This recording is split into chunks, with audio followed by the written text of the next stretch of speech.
Hola, ¿qué tal? Muy buenos días, buenas tardes, buenas noches, depende de cuándo están revisando este material en la plataforma de YouTube o la plataforma de Educatic. Esta es la segunda video asesoría del curso de Introducción al Pensamiento Político y Moderno.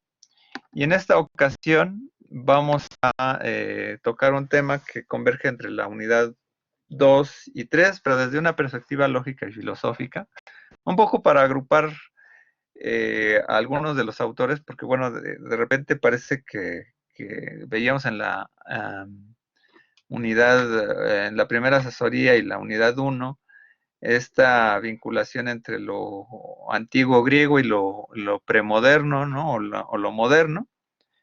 Y entonces, pues, en esta ocasión, pues bueno, yo titulé a la conferencia, ¿no? Del realismo filosófico a la acción en el Estado moderno, ¿no?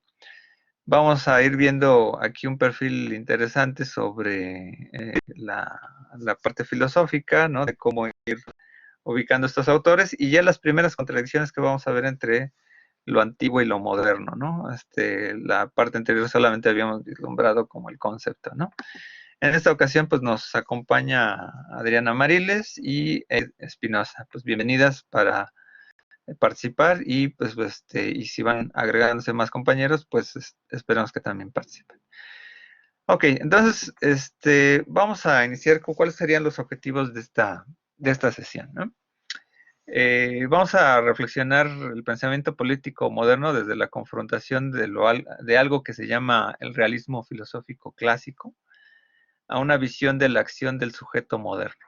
Ese es como un primer elemento técnico que vamos a ver como objetivos de la sesión.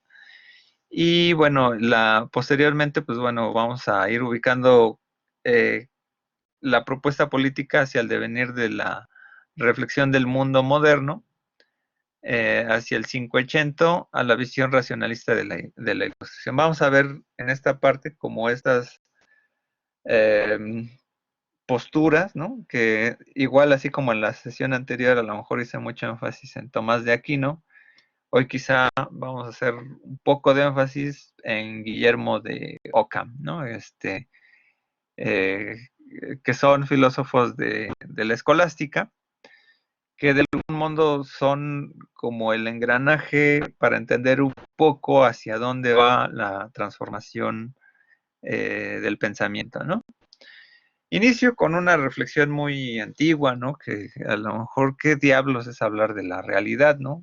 A lo mejor ustedes por ahí tienen una materia que se llama, eh, creo que, bueno, o van a tener una materia que se llama lenguaje, cultura y poder. Bueno, los de comunicación la tendrán en este semestre, luego lo tendrán los demás carreras en tercer semestre, ¿no? Depende cuál sea el ajuste, ¿no? Pero, por ejemplo, ahí van a tener que vincular cómo la construcción de la realidad se da por el lenguaje, ¿no? Etcétera. Pero sobre todo por una dimensión de la construcción de la realidad personal, ¿no? Como social, ¿no? Cómo integramos la sociedad del mundo, ¿no? En la mente. Y pues bueno, pero esto es una vinculación que está desde la antigüedad, ¿no? Hay varias doctrinas presocráticas. Vamos a hablar hoy mucho al inicio de Platón y Aristóteles, de esta herencia llamada realista, pero que viene intrínseca con una dimensión de la realidad, ¿no? Por ejemplo, están varias disciplinas, ¿no? Que son doctrinas, ¿no? Presocráticas, ¿no? Que pues estaba antiguamente, era la dimensión como se comprendía la realidad y que luego cuando Platón y Aristóteles lo bajan a sus términos, entonces sucede que llegan a una determinada conclusión sobre la teoría de las ideas, ¿no? Y que va a ser muy particular en cada uno de estos dos autores, tanto Platón como Aristóteles, pero en ellos se ven intrínsecos otras doctrinas, ¿no? Que primero será el ilozoísmo, ¿no? Que era la búsqueda de la realidad por estos factores físicos, que era lo que componía la realidad, ¿no? Entonces hay Tales de Mileto decía que el agua, ¿no? Anaxímenes decía que era el aire, ¿no? Anaximandro decía que había algo indeterminado en la realidad que se llamaba el apeirón, lo que sería el principio después del arjé. Luego, entre ellas va a estar el eleatismo, ¿no? El eleatismo, bueno, Zenón de Elea, ¿no? Planteaba, bueno, esta dimensión de una carrera entre una tortuga y Aquiles, ¿no? Y, pues, bueno, hablaba de que, pues, bueno, como una especie de relatividad, ¿no? ¿No? O sea, si un segundo lo expandimos, pues van a ser mucho tiempo, va a ser mucho tiempo si lo expandimos, ¿no? Así como cuando vemos una regla, un centímetro pues se hace más grande cuando si le ponemos una lupa, ¿no? Pues, por ejemplo, pues, va a tener esa dimensión, ¿no? El mundo también, bueno, como el transformismo de Heráclito, ¿no? Donde pues nadie se baña con la misma agua, el dualismo de Anaxágoras, donde hay ya se somete aquí como el principio del nous, como el espíritu y la materia, ¿no? El il, ¿no? O sea, aquí viene el inicio de hablar de espíritu, de alma, ¿no? Etcétera, que después, pues bueno, el cristianismo lo va a retomar muy bien. El eclecticismo de Diógenes, ¿no? Donde que ya mezcla los conceptos de Anaxímenes, ¿no? Y el nous, ¿no? Para ver el concepto del arjé, ¿no? Como un éter divino, cómo se construye la realidad. Luego está el pluralismo de Empedocles, ¿no? Que es los cuatro elementos más el amor o el odio, ¿no? Si separan o se unen, ¿no? La teoría materialismo de Demócrito y Epicuro, ¿no? Que la materia irradia energía, ¿no? Y finalmente el pitagorismo, que era como el que veía como la Matrix, ¿no? Ver números, ¿no? O sea, somos números, ¿no? Eso va a dar sentido a lo que en la filosofía llamamos universales. En Platón, bueno, viene una reflexión amplia, ¿no? A veces se dice en la República, a veces en el Timeo, y bueno, de algún modo está intrínseca esta dimensión del idealismo, ¿no? ¿Y qué decía esta doctrina, ¿no? Es una doctrina que de algún modo la filosofía ha tratado de contener y reflexionar y a veces cita o contradice a Platón o X, ¿no? Pero esta doctrina, de hecho, por ahí hay una novela que se llama Mundo de Sofía, ¿no? Y que juega mucho con esta reflexión, ¿no? A veces es literaria, a veces es semiótica, a veces es metafísica, en donde, por ejemplo, cuando decimos qué somos, ¿no? Pues decía Platón, somos ideas, ¿no? Nuestra esencia es una idea, ¿no? Entonces la idea de algún modo está reflejada en que hay un mundo superior donde nosotros tratamos de alcanzar y nosotros somos copias de esas ideas, ¿no? Entonces por eso en la República cuando en contra de los artistas decía, por ejemplo, una silla real, ¿no? Que bueno, decimos real, ¿no? Encontramos una silla, ¿no? Y dices, es que esa silla que tú ves es la copia de una idea de la silla, ¿no? O sea, como si un programador hubiera hecho esa silla, ¿no? Y de repente en el programa de la Matrix pues, nos aparece una silla, ¿no? Pero sabemos que no es real. Y de repente un artista pinta la silla, ¿no? Y entonces dice, no, entonces lo que hace el artista es que copia a la copia de la copia. Y de repente un poeta hace un poema del dibujo de la silla, ¿no? Entonces es copia de la copia. Entonces se desdibujaba, ¿no? Estas ideas, ¿no? Entonces aquí tiene que ver un poco con la dimensión, algo que se le llaman los universales y el mundo de las ideas. Por ejemplo, vamos a ver un cuadrito, ¿no? En donde, por ejemplo, tenemos aquí dos figuras, ¿no? Aquí donde podemos agrupar, ah, aquí, bueno, pues obviamente son elementos figurativos, ¿no? Donde puedes decir, mira, aquí hay unos guau guaus, ¿no? Unos perritos, ¿no? Porque pues tienen a lo mejor características similares, ¿no? Tienen este, oreja larga, cola larga, ¿no? trompa, ¿no? Y de repente aquí hay un miau miau, ¿no? Un gato, ¿no? Y tiene características diferentes, las orejas son diferentes, la cola es diferente, es más pequeño, etcétera, ¿no? Entonces aquí tenemos dos conjuntos, ¿no? El conjunto perros y el conjunto gatos, ¿no? Entonces aquí la perro, ¿no? Pues aquí agrupa, por ejemplo, aquí a Rintintín y aquí pone pues a un Snoopy, ¿no? Bueno, no sé, se me ocurrió, ¿no? No es Snoopy, pero bueno. Entonces aquí son elementos particulares, aquí están estos dos en la categoría perros, ¿no? Y este aquí pues tenemos un gato, le pongo yo Garfield, ¿no? No sé. Y pues bueno, estas son categorías distintas, ¿no? Pero el perro, ¿no? Dices, pues un perro como tal, pues agrupa todas esas categorías, ¿no? Pero yo creo que deseo que te veas a un perro, ¿no? Y dices, pues, pero este es Rintintín, ¿no? Pero por ejemplo hay muchas razas de perros, ¿no? Puede ser un gran danés, un mastín, un qué sé yo, ¿no? Eh, entonces hay variedades de perros, ¿no? Entonces la esencia de perro, o sea, es un universal que agrupa muchas categorías de perros, ¿no? Y agrupa muchos ejemplos de perros. Lo mismo que gato, puede haber un siamés, etcétera, ¿no? Y si yo puedo hacer el conjunto aún más grande, ¿no? Aquí es animal. Y yo creo que antes habría otros, ¿no? Otras familias, ¿no? Por ejemplo, podrían aquí ser mamíferos. Y luego estaría a lo mejor el reino animal. Entonces puedo decir, el perro es puedo decir Rintintín es un perro. Todos los perros son animales. Por lo tanto, Rintintín es un animal, ¿no? Entonces aquí yo tengo una inferencia dentro de un conjunto.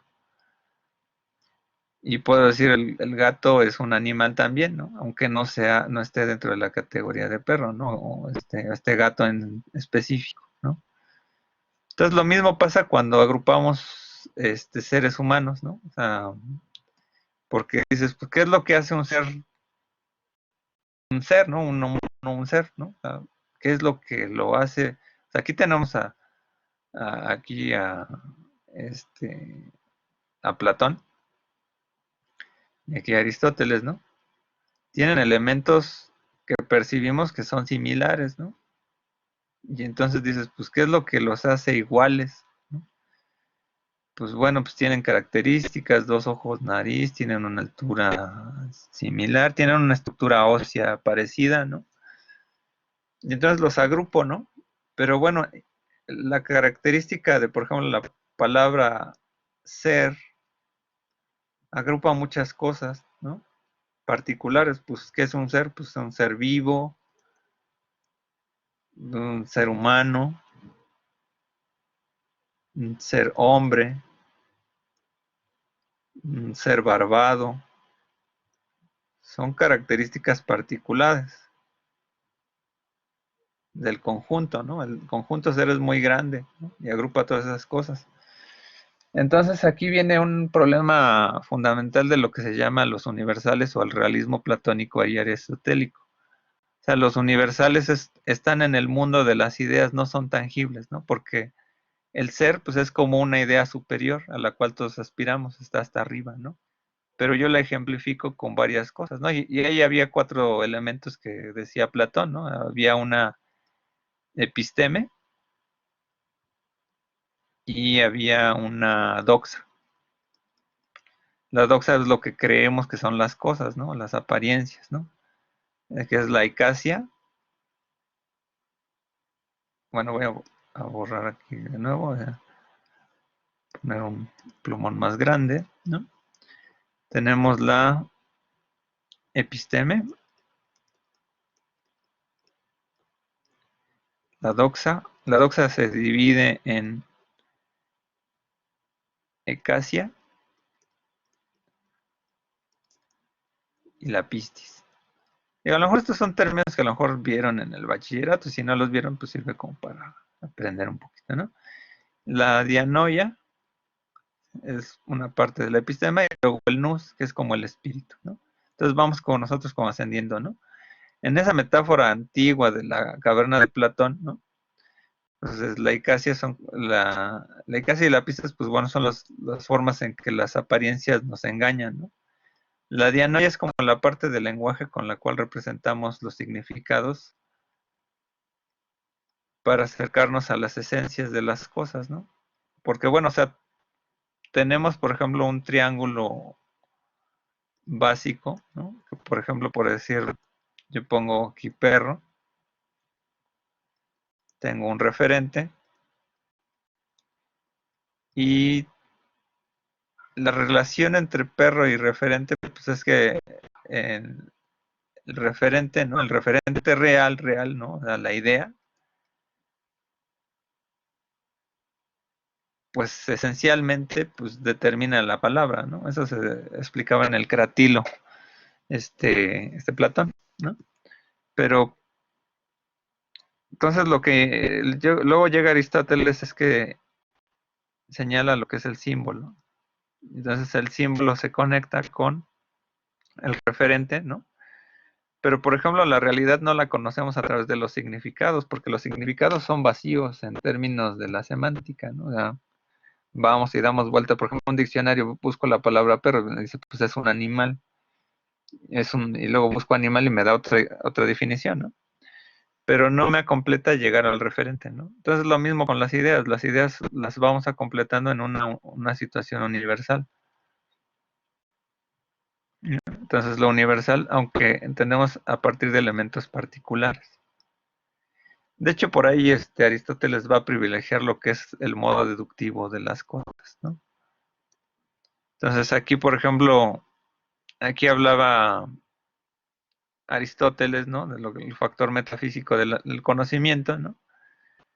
En el acto y la potencia de las cosas que a lo mejor vemos actualmente o las cosas que podrían significarnos, ¿no? De algún modo, ¿no? Pero ahí se busca, por ejemplo, que la sustancia de las cosas son las causas de las cuales aprendemos nuestra realidad que vemos, ¿no? Y de ello había un motor inmóvil, eso es como una decisión de Dios, ¿no? Entonces, para Platón, pues obviamente estaba nous, ¿no? El de la alegoría de la caverna, ¿no? Y pues, pero al mismo tiempo la misma realidad que planteaba Aristóteles, ¿no? Pues dice, pues es cognoscible, ¿no?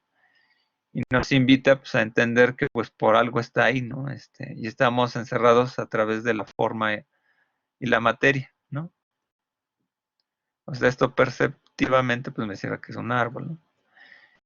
Pero aquí, bueno, aquí es interesante, bueno, en Platón, ahí él habla un poco de la virtud, ¿no? En función de un deseo, pero no un deseo personal, sino un deseo construido por la naturaleza humana. O sea, como que somos parte del todo, ¿no?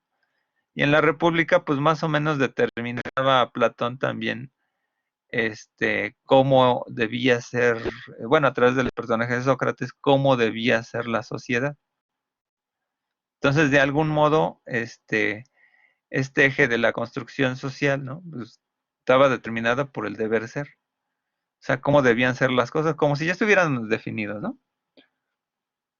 O sea, por ahí, pues, digo, ya en la filosofía más moderna, más para acá, por ahí, la psicología luego va a retomar muchos elementos, ¿no? De que, pues, bueno, si tú en su infancia tuviste una X vivencia, pues eso va a repercutir en tu vida, ¿no? Entonces, del mismo modo, ¿no? Si nuestra existencia está determinada por la creación divina, ¿no? Pues eso va a estar determinando supuestamente nuestra acción, ¿no? Entonces, algo por ahí en el Timeo se expresaba cómo era la naturaleza, cómo era la creación y cómo nosotros nos comportamos.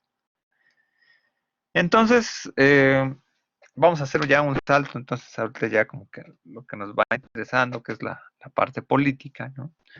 En donde, pues bueno, este realismo pues podía ser muy exagerado en la parte platónica, ¿no? De que pues, somos ideas, ¿no?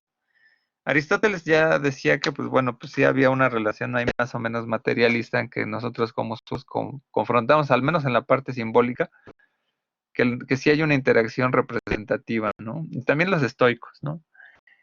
Ya además de este trayecto que luego pasan los latinos e incluso Agustín de Hipona, pues bueno, Agustín le va a retomar mucho esa idea, incluso del motor inmóvil, en términos de pues, la creación divina, ¿no? Entonces, eh, cuando llegábamos a esta parte, dimensión de Tomás de Aquino, entonces entran factores como de la ética, ¿no? Donde hay los fines humanos tienen una base teleológica, ¿no? O sea, tienen un sentido racional. Quizá antes lo que pasaba era que pues en la patrística agustina, pues seguía ciegamente la moral, ¿no? Es decir, pues es que no debes de seguir los mandamientos porque si los incumples, pues algo te va a pasar. Entonces, pues en la dimensión a lo mejor eh, tomista, trata de confrontar una ética basada un poco en el raciocinio, ¿no? O sea, Tomás de Aquino dice, pues tenemos cuerpo, o sea, puedo tener hambre y puedo llegar a la gula, pero la gula no alimenta, o sea, finalmente es un placer mundano, ¿no? La esencia de nuestra vida es la razón y la razón está conectada a través de esa gran inteligencia superior, ¿no? Entonces, ahí en Tomás de Aquino, pues había una dimensión entre también nuestro acontecer, ¿no? Entonces, los fines, ¿no? Es como esta base teleológica en la cual el motor inmóvil nos llevaba a un camino, ¿no? Pero nosotros podíamos actuar, ¿no? Respecto de una circunstancia determinada, ¿no? Y eso es una base ética. O sea, si por ejemplo tú ves que de repente vas por la calle y una anciana, por ejemplo, pues se tropieza y se cae, ¿no? Pues a lo mejor tú tienes en esa circunstancia la posibilidad de levantarla o seguirte derecho. Pero entonces ahí la dimensión, ¿no? Del toro inmóvil, ¿no? Es determinar, ¿no? Pues es un ser humano, es parte de ti, entonces pues algo de ti te va a llamar a levantarla, ¿no? Hay un fin racional en donde te gustaría que pues a lo mejor a ti no te pasara lo mismo y que cuando llegues anciano, porque vas a ser anciano, pues te traten bien, ¿no? Entonces ahí hay una parte también política en la visión filosófica de Tomás de Aquino, donde el ser es idealizado, pero dado en la sociedad, ¿no? En nuestra relación social. Aquí sí hay una conexión muy vinculada entre la fe y la razón, porque bueno, si algo trató de buscar Tomás de Aquino es buscar a través de la razón, pues la existencia de, de este motor inmóvil, ¿no? De que si existe la pintura, pues hay un pintor, ¿no? Por así decirlo. Entonces hay una vinculación, ¿no? Pero esas ideas, pues, siguen estando conectadas con el realismo platónico, ¿no? Esta parte de los universales, ¿no? Porque entonces el universal está hacia arriba y nosotros, como particulares de ese conjunto, ¿no? Pues tratamos de llegar como imagen y semejanza, ¿no? Y luego cuando ahora vamos con este otro personaje que se llama Guillermo de Ockham, el cual, pues bueno, va a decir, pues, ¿sabes qué? Yo creo que esos conceptos superiores, ¿no? Esos conceptos teleológicos, ¿no? Pues a lo mejor de una conciencia superior, pues están determinados por nuestra existencia plausible. Entonces, nuestros actos están dimensionados por la forma en que interpretamos las cosas. Y bueno, y aquí viene una parte interesante de Ockham, ¿no? En que eh, Ockham dice, es que dentro de la razón yo no puedo llegar a conocer a lo mejor a Dios, ¿no? O sea, ese es un terreno de la fe. O sea, son dos terrenos distintos. O sea, si tú quieres creer que a lo mejor la Tierra se hizo en 7 días, pues está muy interesante, pero pues eso yo no lo voy a alcanzar con la razón, no me lo voy a explicar, ¿no?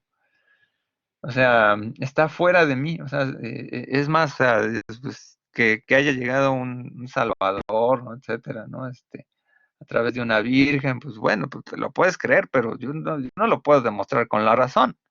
Está fuera de mis alcances, ¿no? Ni siquiera es tangible, ¿no? O sea, eso lo puedes dimensionar en otro modo. Y no es que Ockham fuera un ateo, ¿no? De hecho, era un fiel creyente, un franciscano, ¿no? O sea, pero lo que determinó en esta particularidad, pues, es hay caminos que podemos conocer la realidad dentro de lo que vivimos existencialmente. Y eso le conllevó problemas, ¿no? Porque incluso el Papa pues lo mandó a comulgar y pues bueno, ya está ahí, hasta Tomás de Aquino pues hasta le hizo el fuchi, ¿no? Entonces digo, no, pues y, y Ocamp tuvo que ser protegido este, por el Duque de Baviera, creo, no me acuerdo cómo se llamaba, pero porque pues sí, pues le iba a ir mal, ¿no? Con la situación política inquisitorial, ¿no? Entonces, de algún modo, esta confrontación de la fe y la razón, pues le trajo problemas. Digo, desafortunadamente, pues cayó con la peste negra, ¿no? Pero bueno, de algún modo, Occam, ¿no? En esta visión que confronta al realismo platónico, pues, de hecho, él dijo alguna vez, ¿no? Que que de alguna manera, pues, si Aristóteles quería creer en los universales, pues era muy su, su, su visión, ¿no? Que en su explicación no tendría que ver esa parte, ¿no? Y entonces de aquí se dimensiona, ¿no?, mucho la parte teórica de Occam, ¿no? Porque viene precisamente la navaja de Occam a través del lenguaje, ¿no? La explicación más sencilla tiende a ser la correcta, ¿no? O sea, si tú quieres explicar, por ejemplo, ¿no? Que, pues, por ejemplo, estoy pensando, ¿no? Eh, una, una casa, ¿no? Pues, por ejemplo, tiene su existencia, ¿no? O, por ejemplo, a través de elementos, ¿no? O, por ejemplo, un templo, ¿no? Un templo divino, ¿no? O por ejemplo, la dimensión de la herencia de un rey, ¿no? Pues, por ejemplo, determinado, ¿no? Dice, pues fue por carácter divino, ¿no? A decir, dice, bueno, por un aspecto práctico, funcional, creo que es más correcto decir que un rey está ahí para gobernar y pues más allá de que haya sido elegido, pues se impuso en algún momento históricamente, ¿no? O sea, porque así funciona el poder, ¿no? De algún modo, ¿no? A buscarle una explicación más allá, ¿no? Porque esa explicación más allá, pues tendrías que irte a lo divino, a la parte de lo universal, ¿no? Y lo universal, pues dice, y esta parte del nominalismo, pues tendría que ver más con los nombres, ¿no? Con la experiencia actual que tienes, ¿no? Bueno, de algún modo, Tomás de Aquino se había vinculado con la experiencia, ¿no? A través del cuerpo, ¿no? Pero estas dos dimensiones, pues van a alimentar mucho a lo que es el empirismo clásico, ¿no? La filosofía empirista posterior, dado que, pues bueno, hay veces en que nosotros podemos aprender más las cosas a través de cómo las vemos funcionalmente. O sea, un niño, por ejemplo, si tú dices la categoría casa, ¿no? Un niño no sabe qué significa casa o cómo a lo mejor ese significado o una palabra más compleja como por ejemplo hogar, ¿no? ¿No? O sea, y nadie de nosotros nace con los significados, ¿no? O sea, los tenemos que aprender de manera constructivista, ¿no? O sea, vas viendo las casas, etcétera, ¿no? Entonces, por un fin práctico, o sea,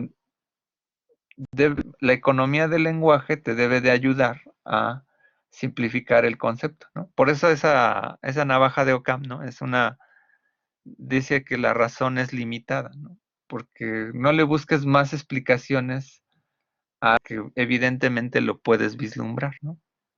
Y digo, o sea, a lo mejor eso nos podría llevar a planteamientos científicos, como por ejemplo, pues bueno, si el sol es el que se mueve, ¿no? Pero pues bueno, es una postura nominalista, ¿no? También lo podríamos ver así, ¿no? A decir, por ejemplo, no, la Tierra es la que se mueve, o la Tierra, o el Sol no es el centro del universo, ¿no? ¿No? Entonces, o porque obedecen a explicaciones determinadas de la razón en determinada época, ¿no? O sea, tratar de explicar, por ejemplo, ¿no? ¿Qué es un motor, ¿no? O no sé, qué es un automóvil o qué es una computadora, ¿no? En esa época, pues no tendrían el referente, ¿no? Aunque podrían generar un significado de esa palabra, no lo sé, de alguna otra cosa, ¿no?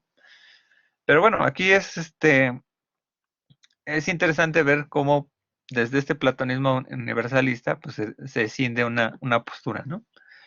Y ahora vamos, ahora sí, al terreno, ¿no? Del 580, ¿no?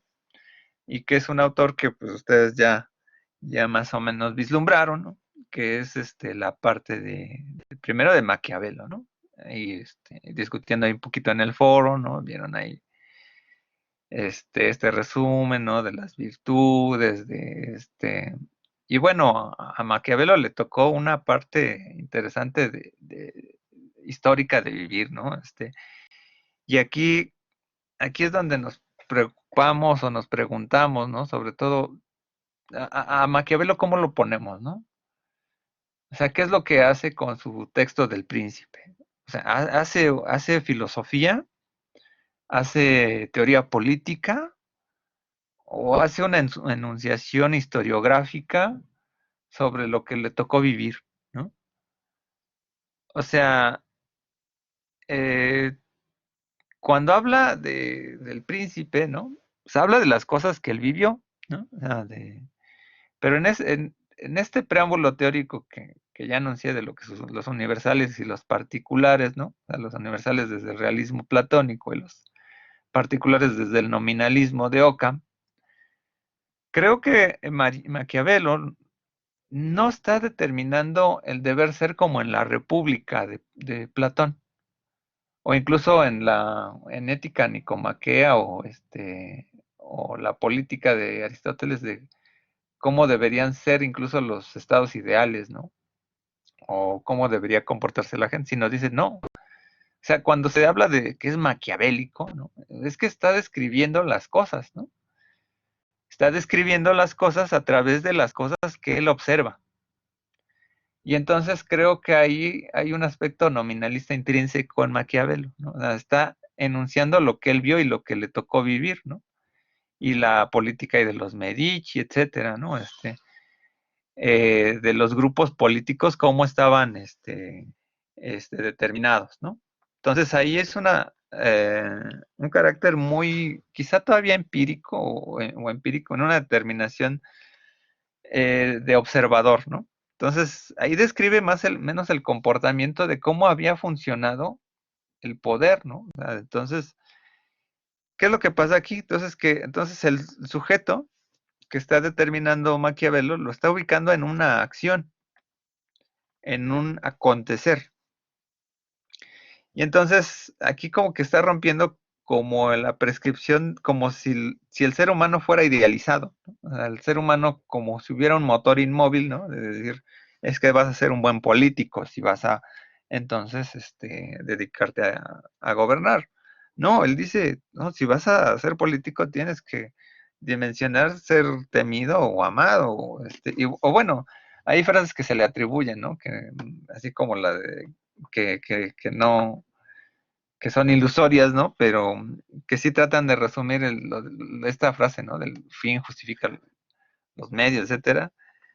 Este, que son atribuciones no escritas, ¿no? Pero sí que determinan el carácter de cómo podría ser las cosas, ¿no? Si realmente te pones las pilas para hacerlas, ¿no? Entonces ahí es donde, por ejemplo, el político, ¿no? Pues ejerce una voluntad muy personal, ahí no, su eje en sociedad ya se acaba la parte tomista, ¿no? De que pues no, el buen gobernador pues simplemente tiene que sostener el poder, ¿no? Y la voluntad y la virtud están en el mismo eje, a diferencia de lo que sostenían pues, los platónicos en términos de que la virtud estaba vinculada con esa idea, carácter del nous, el bien superior, ¿no? O el motor inmóvil de Aristóteles, ¿no? Y entonces, ¿qué es lo que pasa entonces? O sea, esta vinculación bueno, dimensionaron, no voy bueno, si quieren comentar, pues también lo pueden hacer. sobre esta parte de Maquiavelo, que pues bueno, vi sus videos, vi sus explicaciones, ¿no? Y que sí dimensionaron muy bien esta parte política, ¿no? El príncipe, cómo es el gobierno, etcétera, y que se enlazaba mucho con la parte de la virtud, este, y luego el quehacer político, bueno, etcétera, ¿no? Pero bueno, de esta dimensión que vamos construyendo filosóficamente, o cómo va el pensamiento enarbolándose, ¿no? En la parte del 580, ¿no? Y luego el Renacimiento, ¿no? Pues bueno, hay otras explicaciones. Bueno, hay el realismo, pues finalmente llega a construir conceptos, ¿no? O sea, por ahí Giordano Bruno, ¿no? Que también le tocó, pues bueno, este proceso inquisitorial, ¿no? Donde pues también trataba de terminar una manera de pensar diferente, ¿no? Pues bueno, también trataba de generar conceptos, aunque la experiencia, o sea, dimensionar al cuerpo humano intuye mucho esta capacidad nominalista desde la empiria, ¿no? De conocer las cosas y observar las cosas tal cual las atisbas, ¿no? Pero, por ejemplo, el realismo, pues, no significa que haya desaparecido, ¿no? Spinoza, ¿no? Pues por ahí pues, tiene una dimensión de un Dios, ¿no? De que a través de la naturaleza lo conocemos, ¿no? Descartes, pues también tiene una dimensión sobre el razonamiento más allá del entendimiento, ¿no? O sea, a través de supuestos, pues no a priorísticos, pero sí a través de la búsqueda de la emancipación de las ideas, ¿no? Y cuando está esa emancipación de las ideas razonablemente, entonces nos da la existencia. Leibniz, que es otro que pues se congratula también en esta parte racional, ¿no? Racionalista, ¿no? También la existencia de las cosas pues está dada en la razón y lo mismo pues eh, habrían otros, ¿no? Malebranche, que y no es que dejen todo el carácter incluso de la fe, ¿no? O sea, también ahí la fe sigue siendo otra parte, pero está dimensionada con ellos, ¿no? Entonces, bueno, aquí viene toda esta parte entre el nominalismo y el empirismo, que a veces convergen los puntos de vista, ¿no? Entre la dimensión particular con el estudio inductivo. Pero el reduccionismo categórico de estas doctrinas puede someterse a un nominalismo de predicados o de semejanza incluso. O sea, este nominalismo de predicados es como, por ejemplo, si Juan es mortal y Juan es hombre, ¿no? Pues estas dos características las vamos dilucidando por un carácter inductivo, ¿no? Generando como una especie de conjunto, ¿no? A través de nuestra experiencia, ¿no? Pero esa experiencia pues va a generar universales que son repetitivos, ¿no? O sea, aquí tiene que ver mucho con el terreno de la razón, todo esto que estoy explicando, porque la ciencia se ha dimensionado sobre todo por buscar siempre una teoría, una explicación, una ley, buscar un caso, se aplica al caso esta generalidad y entonces tienes una explicación, una conclusión determinada, ¿no? Y entonces aquí la parte de entre el nominalismo y el empirismo pues juega una parte fundamental en cómo construimos la idea del mundo, porque el mundo está dimensionado por nuestra experiencia. O sea, antes de generar la universalidad de todos los hombres son mortales, tuvo que pasar mucho tiempo para que la observación determinada una recurrencia en esta situación de que todos los humanos se mueren, ¿no? Y estando ya en esa parte, pues entonces el carácter de la explicación inductiva y deductiva parece ser como ya eh, difícil de separar, ¿no? Entre las partes empiristas, ¿no? Pues por ejemplo hay estas corrientes, ¿no? Una subcorriente que pues bueno retomó el realismo platónico, ¿no? Pero pues bueno es dentro de la parte idealista, ¿no? Dentro de Berkeley. Decía que las cosas existen, pero en nosotros, ¿no? En nuestro espíritu, y no tienen ninguna sustancia fuera del espíritu. O sea, nosotros tenemos una conexión porque somos seres espirituales, ¿no? Aunque es un extremo que, pues bueno, ya se opondrá después el materialismo histórico, a determinar esta dimensión filosófica por la cual enunciabas o tratar de enunciar los conceptos que son intangibles. Y a lo mejor muchas veces es esta parte, ¿no? Filosófica, porque otra parte que ejemplificamos, ¿no? Cuando vemos filosofía, dice, a ver, no hay un objeto que se llame fruta en la realidad, ¿no? Cuando conocemos la banana, la manzana, ¿no? Las uvas, etcétera, son ejemplos de fruta, pero no hay una fruta como tal, ¿no? Entonces, cuando vemos estas generalizaciones, ¿no? Pues obviamente es cuando confrontamos los universales, pero también los conceptos teóricos, pues van generando eso, ¿no? Generar categorías o conceptos van implicando, ¿no? Pues esas dimensiones, ¿no? Aquí tenemos espíritu, alma, ¿no? Etcétera, ¿no? Entonces, cuando hablamos, ¿no? Del realismo político, ¿no? Aquí se confronta no el realismo filosófico eh, tal cual lo enunciamos, ¿no? Eh, sino una aplicación determinada, porque bueno, aquí el realismo político, pues por ejemplo, cuando hay textos, a veces ponen Maquiavelo como de los precursores del realismo político, pero más bien sería como una visión realista moderada, ¿no? En esa parte, porque lo que hacía Maquiavelo era enunciar las cosas que él observaba, ¿no?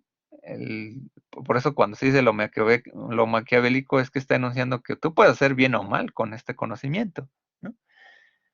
Entonces, bueno, esta definición de ciencia política del libro de Nuevos Contextos, Nuevos Desafíos, pues la saqué como elementos generales, ¿no? Paradójicamente dentro de la universalidad, ¿no? Este autor dice que la política, pues es que tiene que obedecer a leyes como en la naturaleza, ¿no? O sea, tal como si esto fuera repetitivo en muchas acciones, ¿no? Que va a tener un rumbo desde el interés del poder, ¿no? Pues el que lo ejecuta, ¿no? Que el interés de pues siempre se va a dar en una coyuntura, ¿no? Entonces, los políticos que conoció este, este Maquiavelo, ¿no? Pues obviamente obedecen a una coyuntura, ¿no?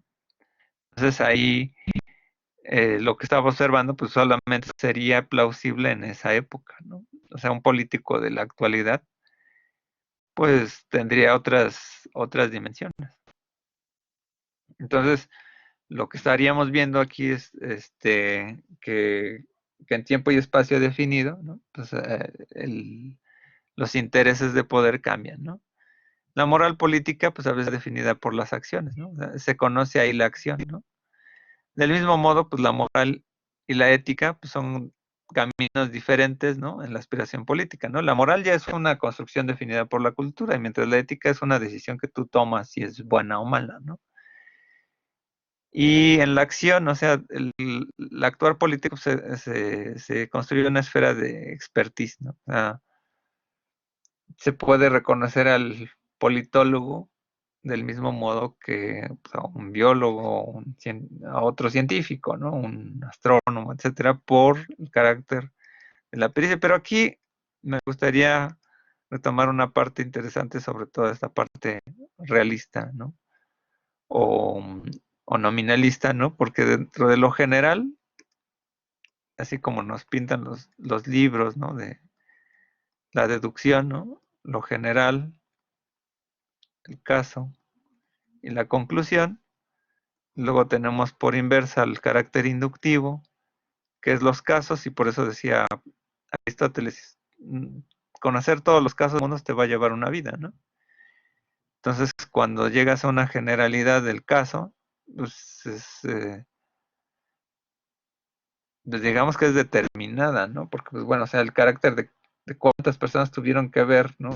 Los casos de que las personas se morían para generar la universalidad, pues es más complicado. Pero, ¿qué es lo que pasa con esto, no? O sea, ¿qué es lo que hacemos cuando hacen una investigación, no? Dices, pues busco una teoría, así como luego en los trabajos finales, ¿no? Busco una teoría, busco un caso, o sea, pues yo quiero aplicar a Kant, ¿no? Y de repente, pues buscas un tema, ¿no? Y dices, me interesa aplicar el imperativo categórico a la situación del COVID actualmente, ¿no? ¿Qué es lo que hace la gente, ¿no? Entonces das una explicación determinante, ¿no? De esa situación, ¿no? Pero si estás viendo aquí los elementos, ¿no? De, por ejemplo, cómo se comporta la gente con el COVID, pues a lo mejor vas a tener muchos datos, ¿no? Pero no vas a... ¿Qué es lo que pasa ahorita? Pues toda la gente se comporta de tal manera con el COVID, ¿no? Sale de su casa, no respeta la cuarentena, se van a la playa, etcétera, ¿no? Pero otros sí. No puedes determinar que todo el conjunto es irresponsable. Entonces aquí se comporta como una inducción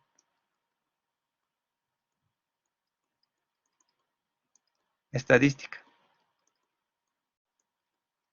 Porque entonces determinas tal porcentaje de la población se comporta de tal manera, con cierto estrato, cierta cultura, etcétera, ¿no?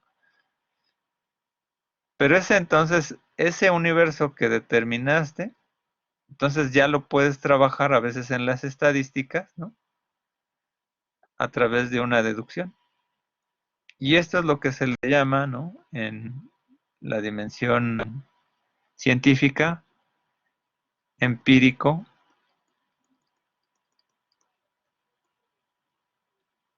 analítico. Porque de un caso que solamente aplica de una totalidad, ¿no? O sea, cuando yo digo la casa, ¿no? La casa verde, bueno, aquí la casa café, una casa café, ¿no? Lo café está contenido dentro de la casa, ¿no? Si yo quiero analizar de qué está hecho la pintura café es porque me estoy refiriendo al universo de la casa, ¿no? Entonces es analítico este estudio. Cuando quieres analizar cosas que están fuera de la casa, como la relación de la casa con un árbol, ¿no? Sería un análisis sintético, ¿no? Porque entonces tienes que relacionar dos conjuntos universales distintos, ¿no? Por eso por ahí Humberto Eco tenía un libro que se llamaba Kant y el ornitorrinco. Dice, Kant y un ornitorrinco no tienen nada que ver. Entonces, si los mezclas, es una cuestión sintética, ¿no? Por ejemplo, en antropología escucho mucho la palabra luego de pueblos originarios, ¿no? Dicen que pueblos originarios puede ser una categoría sintética, ¿no? Digo, una categoría analítica y al contrario es una categoría sintética. ¿Por qué? Porque el único pueblo originario que yo conozco, pues a lo mejor son las protozoos y las bacterias, ¿no? Que pues bueno, ¿quién es originario de dónde, no? ¿No? Es un enunciado político, ¿no? Y los enunciados políticos, entonces ahí sí, los estudios políticos, entonces diríamos, ¿no? En realidad, aunque el objeto de estudio podría ser muy analítico, a veces los enunciados lingüísticos son muy sintéticos, ¿no? Entonces ahí es un poco para ir vislumbrando que no todo es tan sólido también, ¿no? En esta dimensión científica, ¿no? Podemos hablar de que estas leyes, ¿no? Estas leyes de la política están implicadas, ¿no? En alusión a un campo determinado empírico-analítico, a una serie de casos, ¿no? Aplicables. Y entonces es aquí donde ya comenzamos a ver, ¿no? Esta confrontación entre buscarle cómo se comporta el ser humano en la naturaleza. O sea, hay una búsqueda, ¿no? O sea, como de determinar el comportamiento humano de tal manera, ¿no? Y que esto fuera repetible, ¿no? Entonces, Hobbes, que es parte de una línea, pues, relativamente empirista, ¿no? Pues va a situarse, ¿no? Dentro de una posibilidad de un estudio dentro de la observación de cómo era la política dentro de su tiempo, ¿no? Pero incluso ahí ya se somete a todos los planteamientos iusnaturalistas, ¿no? El iusnaturalismo es aquello que a través de las reglas sociales, ¿no? Los seres humanos dejan ciertas cosas de la naturaleza. Entonces ahí es donde, por ejemplo, en lo social, ¿no? Se trata de dimensionar como una parte social y cultural, como si fuera una especie de patrones repetitivos, ¿no? O sea, o posibles repetitivos, o esa es la búsqueda analítica, ¿no? Entonces ahí habla de un poder natural y social, ¿no? pero en un derrotero de que está vinculado con el saber, ¿no? Hay también una vinculación, ¿no? Con los objetos sensibles o los cuerpos sensibles, que esa es una postura a lo mejor más filosófica, este, eh, pues dimensionada un poquito por la, ¿cómo se llama? Como por una filosofía empirista, ¿no? Del conocimiento, ¿no? Y bueno, pues sí, hay condiciones que implican la parte del raciocinio, ¿no? Entonces, en este texto, ¿no? Que a lo mejor revisaron, ¿no? De la parte del Leviatán, ¿no? O sea, también es como si fuera parte, eh, incluso como que secunda, ¿no? Esta dimensión de, como del príncipe, ¿no? Entonces, tiene como ese mismo sentido, ¿no? En donde pues trata de explicar también cómo el poder es que se está dando, ¿no? Y utiliza esta metáfora del monstruo de Leviatán, ¿no? Del poder, en donde, pues, por ejemplo, este, hace esta metáfora, ¿no? De cómo está invadido, ¿no? De un monstruo incansable, ¿no? Entonces, pues ahí el hombre, ¿no? Como un lobo, ¿no? Del hombre, ¿no? Etcétera, ¿no? Y la guerra contra todos, etcétera. Y somete, ¿no? Esta explicación en donde, pues bueno, esto implica también un movimiento, ¿no? O sea, hay una dimensión, ¿no? Que el poder, pues tiende también a reflejarse en los poderes absolutos, ¿no? Y bueno, también va a ser interesante esta transformación porque la época le toca a él, pues bueno, es también cuando los estados-nación se comienzan a transformar, ¿no? Y ahí pensamos un poco el absolutismo, ¿no? Cuando, por ejemplo, el poder europeo se comienza a fragmentar, ¿no?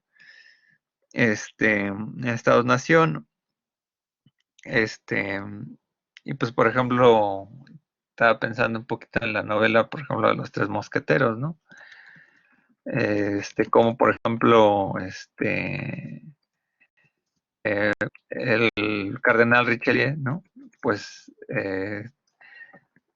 reflejaba, ¿no? Una construcción, ¿no? De la manera de gobernar un estado, ¿no? ¿No? Y que era como el consejero del rey, pero pues finalmente parecía que el que gobernaba era el cardenal, ¿no? Otros filósofos, ¿no? Ya más adelante, ¿no? John Locke, ¿no? Que es padre del liberalismo, ¿no? Pues bueno, retoma algunos elementos tomistas desde la experiencia, ¿no? Él no puede ser como un nominalista, ¿no? Pero sí abarca algunos elementos que podrían ser como un realismo moderado, ¿no? En donde pues la experiencia sí implica nuestro conocimiento del mundo, ¿no? Y aquí es lo que confronta un poco luego la visión de Hume, ¿no? De que entre Descartes y Hume sí hay como unas líneas todavía más separadas, ¿no? Uno entre el entendimiento y otro sobre el razonamiento, ¿no? Y bueno, estas ideas, ¿no? Que tiene John Locke, pues habla sobre las partes internas y externas, ¿no? Como el origen del conocimiento, ¿no? Pero pues los sentidos nos permiten vislumbrar el sentido humano, ¿no? O sea, la conexión con la sociedad. De hecho, por ahí, si vieron por ahí la serie esta de Lost, ¿no? Pues había un personaje que se llamaba John Locke, en alusión a las ideas de este filósofo, ¿no? Entonces, en que el bien superior es el bien de todos los demás, ¿no? O sea, la generalidad ahí implicaría, ¿no? Estar vinculado, ¿no? Con con las acciones personales, ¿no? No me acuerdo cómo es la frase, ¿no? El bien, pero se somete a esta parte del bien común, ¿no? Montesquieu, que bueno, ya viene a ser otra parte, pues, un poquito más ya definida, ¿no? Ya sobre el Estado moderno, ¿no? Que es la separación de poderes, ¿no? El espíritu de la ley, ¿no? Etcétera. Reflexiona ya sobre la libertad civil, la descripción analítica de la sociedad. Si se dan cuenta, pues ya este carácter como empírico, nominalista, lo que nos permite simplemente es dibujar nuestro campo de acción, ¿no? Nuestro campo de análisis. Porque todos estos estudiosos, observadores, pues no parten de lo eh, afinadamente, como si lo político ya estuviera construido per se, ¿no? Sino que a través de la experiencia, pues van alimentando la disciplina, ¿no? O el conocimiento político. Entonces lo van alimentando, que van dimensionándose dentro de una postura u otra, ¿no? Entonces son visiones analíticas de la sociedad. Rousseau, que es finalmente ya en todo este carácter que ya estamos viendo de la ilustración, siglo de las luces, retoma la parte naturalista, ¿no? De Hobbes, ¿no? Pero reflexiona sobre esta libertad originaria, ¿no? Entonces, Rousseau, ¿no? Decía, ¿no? Que el hombre se haya encadenado, ¿no? Eh, el hombre nace libre, pero en todos lados está encadenado, ¿no? Y aquí pues somete un poquito incluso a la reflexión hasta psicológica, ¿no? O sea, ¿qué es la libertad, no? O sea, realmente supongamos, ¿no? O sea, la libertad puede ser un ave en el desierto, pero un ave en el desierto realmente va a sobrevivir. Y aquí, por ejemplo, nos somete al destino del Estado, ¿no? El Estado nos quita esa libertad originaria porque hay una libertad originaria donde podrías hacer lo que tú quieras, podrías cazar lo que tú quieras, quemar los árboles que tú quieras y X cosas, ¿no? Y aquí se somete este problema de la reflexión de, pues a lo mejor hay una libertad moderada, ¿no? Con el aspecto de la legalidad. O sea, aquí es como la diferencia entre conceptos de liberty and freedom, ¿no? O sea, vimos la película esta de Corazón Valiente y cuando grita freedom, ¿no? Pues está buscando las leyes que den justicia a todos, ¿no? Y eso es lo que implica la socialización del individuo en un estado, donde, y ahí sí se va a someter muchas veces a las voluntades generales, ¿no? Los mandatos, ¿no? De quienes se emanciparon las leyes, ¿no? A sus voluntades individuales, ¿no? Y entonces aquí esta dimensión del contrato social permite mucho entender, ¿no? Esta dimensión del razonamiento, ¿no? Y que va a ser también la base de este filósofo Kant, ¿no? Dentro de la parte política, ¿no? Kant, bueno, pues ya estamos acercándonos más a esta época moderna, ¿no? En donde, pues bueno, Kant nunca salió de su pueblito llamado Königsberg, ¿no? Kaliningrado, ¿no? Lo que era Prusia, ¿no? Que ahora, bueno, eran tres regiones, ¿no? Así que no tenía una élite aristócrata local, ¿no? Pero bueno, vino de una familia numerosa, ¿no? Y pues bueno, y de una familia de artistas, ¿no? Entonces, luego fue a la universidad y pues bueno, comenzó a pues, trabajar ahí, bueno, a dar clases, ¿no? Y pues bueno, también era un creyente, ¿no? Era un creyente religioso, pero pues bueno, se sabía que no iba mucho a las misas de inicio de curso, pero bueno, su dimensión filosófica, ¿no? Se ubica en una serie de transiciones que dan imagen a la Europa, ¿no? Que más o menos se va a ir construyendo, ¿no? Ya de una manera ya más delimitada en estados, ¿no?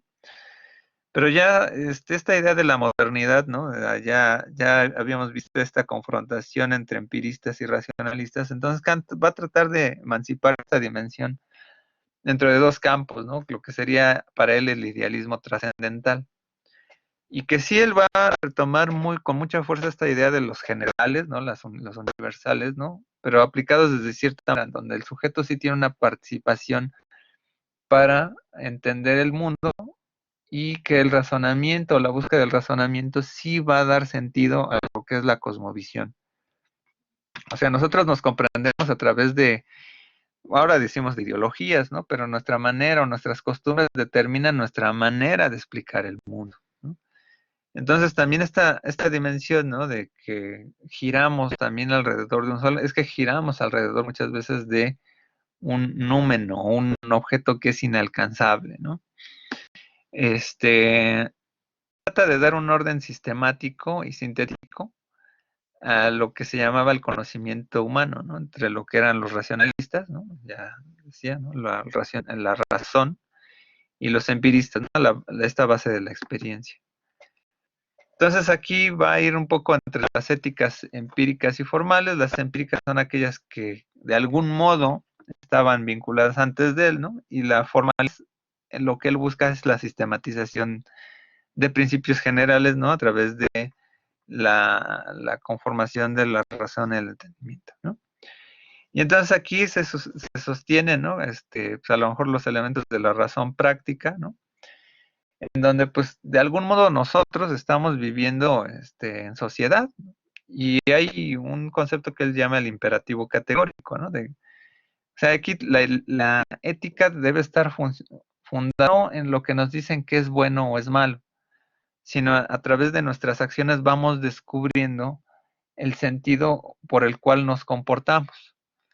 Hay veces que, por ejemplo, cuando ves las filas del metro, ¿no? En Metro Pantitlán o no sé qué sé yo, bueno, o, o que se atiburran, ¿no? De alguna manera, ¿no? O los asientos de un pecero, ¿no? Y todos van corriendo, ¿no? Pues el imperativo categórico, te sientas o no te sientas, ¿no? Y eso conforma una actividad ética, ¿no? Y se establece así, ¿no?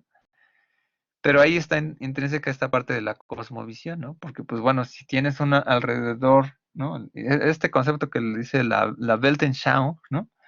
Pues va determinando antropológicamente tu sentido de la construcción del mundo, ¿no?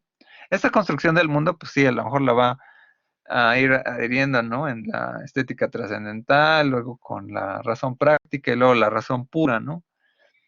En donde finalmente nosotros vamos construyendo la realidad como entes cognoscentes, ¿no? Vamos representando la realidad, ¿no? Y bueno, pues de algún modo cuando él somete toda esta reflexión a la política, ¿no? Eh, pues bueno, él es una persona que construye su idea de la sociedad a través de la ley, ¿no? Y retoma mucho esta idea de social, por algo está el contrato social, ¿no? Y las formas de gobierno. Incluso por ahí se somete a toda esta reflexión de que, pues a lo mejor podrás no estar de acuerdo con el gobierno actual, ¿no? Y no por eso vas a desobedecer la ley, ¿no? O sea, había gente que, pues, por ejemplo, pues, oye, pues, hay un reglamento académico, ¿no? No tienes por qué cerrar la facultad, ¿no? La ley se hizo por un sentido, ¿no? De organización, ¿no? Y él apelaba pues precisamente a este sentido, ¿no? Porque pues bueno, este sentido común que da en la construcción de la ley es de una manera, ¿no? Y establece formas de gobierno, ¿no? Entonces, pues bueno, no se vale romper la ley porque pues bueno, finalmente el problema de la emancipación de un grupo político, pues entonces el problema no es del grupo político que ejerce la ley, sino del sistema mismo de las leyes que permitieron que esta parte accediera. Es, por ejemplo, ahorita, y aquí genera mucha, no sé, hasta dudas, ¿no? Reflexivas, ¿no? Por ejemplo, incluso no de este gobierno, sino desde el anterior, ¿no? Mexicano, donde de repente dices, "No, oye, pues esta gente, no sé, en el 2012, ¿no? Dices, ¿cómo puede ser que toda esta gente votó por Peña Nieto o en el 2006 por Calderón o bueno, Calderón, bueno, pues ahí quedó dudosa ahí la votación, pero bueno, ahora que dicen, no, pues es que esta gente votó por este presidente, ¿no? Pero ¿cuál? Tu sistema es el sistema democrático, ¿no? Participativo, ¿no? O sea, porque no tenemos una estocracia, ¿no? Es un sistema democrático participativo. Entonces aquí dices, pues podrás estar de acuerdo con el partido o no, pero estas fueron las reglas, ¿no? Y de repente muchos de los que hablaban muy bien de la democracia, ¿no? No diré por ahí nombres, ¿no? grandes efigies que de repente hablan de, no, es que hablan del sistema democrático, pero pues obviamente desde antes criticaban a este gobierno, pero bueno, en fin, y ahora pues se justifican, ¿no?, en sus ideas, pero bueno, esa es una postura, ¿no? Lo mismo que otros, ¿no? O sea, hay gente que para hacer una crítica política, pues bueno, nunca criticaban a Peña y ahora critican a este, pues bueno, pues en esa congruencia política, ¿no? Pues habría que dimensionarlo y lo mismo está, ¿no? Criticar a si a este no lo criticas, pero al otro sí lo criticabas, ¿no? Pero bueno, en esa dimensión, más allá de la congruencia teórica política, ¿no? O sea, si tú apoyas el sistema democrático y haces argumentos a favor de la democracia participativa, entonces de repente criticas a los que votaron por tal o cual partido, ¿no? Entonces realmente tu pensamiento es medio fascista, ¿no? Porque dices, entonces deberían solamente votar algunas personas, ¿no? O en dado caso un sistema de democracia aristocrática, ¿no? Que solamente pudieran participar la gente con conocimientos. Entonces aquí es donde sometería un poco la preocupación, ¿no? De cómo el contrato social con el cual intervenimos, ¿no? Desde Kant, o como señala Kant, ¿no? Pues finalmente establece una forma de gobierno en el cual hay un acuerdo. Y por último, ¿no? Cuando habla un poco de la ley, ¿no? Y de la felicidad, pues él dice, pues el gobierno, hay elementos que no puede cubrir el gobierno. O sea, el gobierno no puede determinar que tú seas feliz o no.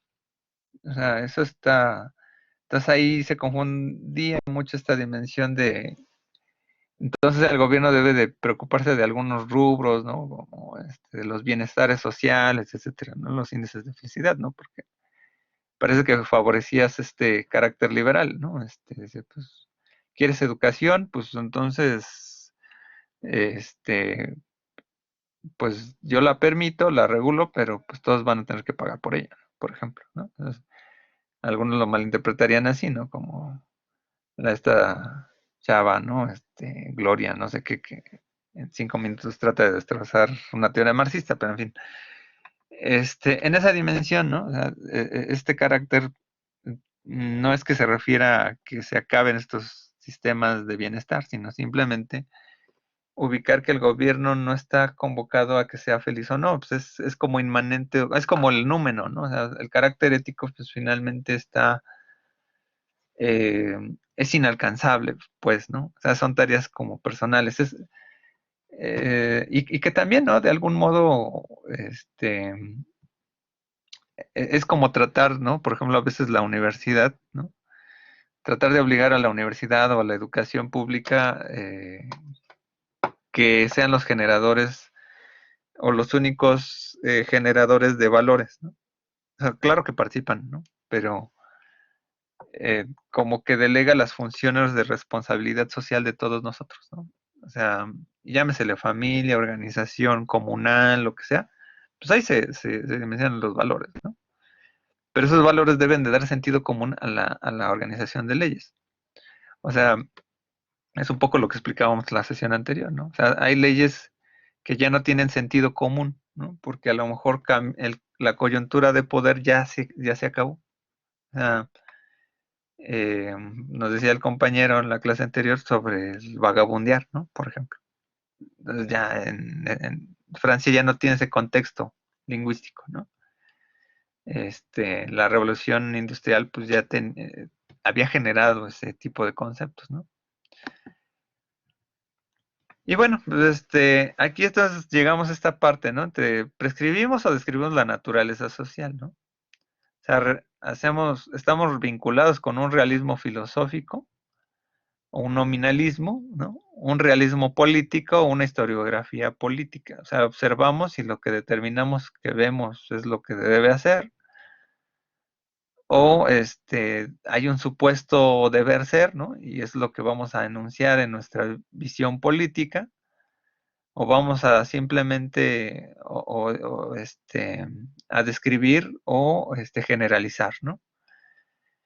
Y aquí entonces nos confronta entonces a ir emancipando a la política como una ciencia o como un estudio científico. No sé si aquí más bien como el enunciado es como retórico de duda, ¿no? O sea, la política como ciencia, ¿no? O sea, aquí quizá ahí faltó aquí plantearlo, ¿no? Como una pregunta también para ustedes, ¿no? O sea, se puede hacer ciencia política, ¿no? A través de estos elementos, ¿no? O sea, o lo que hacemos es que hacemos más fina la delgada relación entre explicación y teoría, ¿no? O sea, partimos de un elemento que es empírico analítico, ¿no? A través de una dimensión donde se cruza lo inductivo y lo deductivo a través de una explicación particular de casos, ¿no? O sea, yo podía decir, bueno, pues es que todas como lo de broma, ¿no? Digo, pues es que dices, pues es que todos los hombres, todas las mujeres son iguales. Pues es que, ¿acaso has estado con todas las mujeres o todos los hombres, de todos los tiempos, de todas las épocas? Pues no, no, o sea, he estado con dos. Entonces es tu universo, ¿no? Es tu universo y eso es lo que debes determinar de tu muestra. Y entonces aquí, pues somete un poquito a la dimensión, ¿no? De qué es lo que hacemos en ciencias sociales, ¿no? Creo que es un conocimiento diferente a la ciencia. Este, a lo mejor, a diferencia de la física, la química, la biología, que se puede responder con teorías, ¿no? Pero creo que tiene esas limitantes, ¿no? Así como los límites de la razón. Y ahí, digo, todavía no llegamos a las últimas sesiones, ¿no? Que sí quisiera plantear algunos problemas, ¿no? De la teoría de la agencia, ¿no? Del carácter positivista, ¿no? Donde realmente podemos cambiar el mundo, ¿no? Que es un poco bueno, ahí es la parte que sigue con el marxismo, ¿no? Pero bueno, y aquí viene esta dimensión, ¿no? De la ilustración, el oscurantismo, ¿no? Que toma un relieve interesante toda esta dimensión, porque se va a confrontar, ¿no? A esta dimensión de las ideas novedosas, ¿no? Y entonces la modernidad parece que se va construyendo con lo que ya estaba inmediatamente antes, ¿no? Y aquí, digo, al final, ya ahorita ya estamos llegando a estas conclusiones, ¿no? Que, este, mm, ahorita después les comentaré un texto que revisé de José Goldenberg sobre la situación actual en México, pero bueno, aquí habría que preguntarnos, ¿no? O más bien dimensionar o reflexionar, perdón, ubicar el realismo platónico griego, ¿no? Como fundamental para comprender epistemológicamente una forma de construcción científica del conocimiento. Aquí en esta parte la dimensión política, que no toda construcción deductiva sería mejor de acuerdo al nominalismo, ¿no? La descripción empírica fundamentó elementos del 580, el Renacimiento y la Ilustración, ¿no? O sea, hay o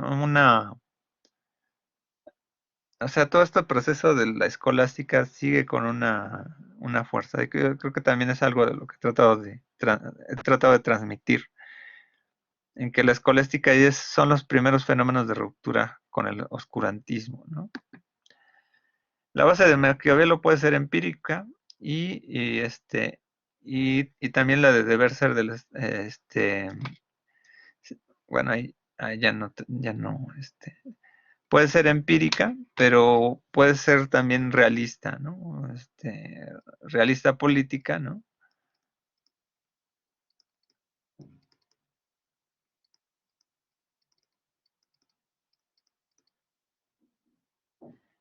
Aquí, un error aquí, bueno. El deber ser del Estado sería más bien derivado de elementos a priori, ¿no? Un poco aquí como la dimensión de Kant, ¿no?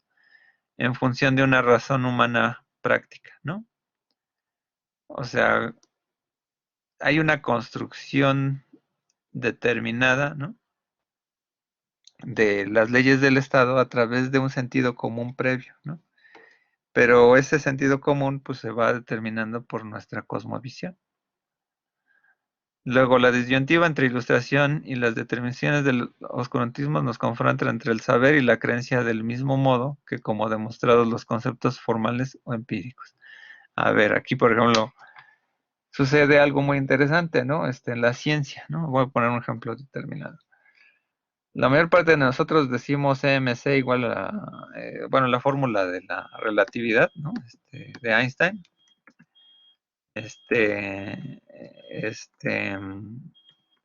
La fórmula de la teoría de la relatividad. E igual a mc al cuadrado, ¿no?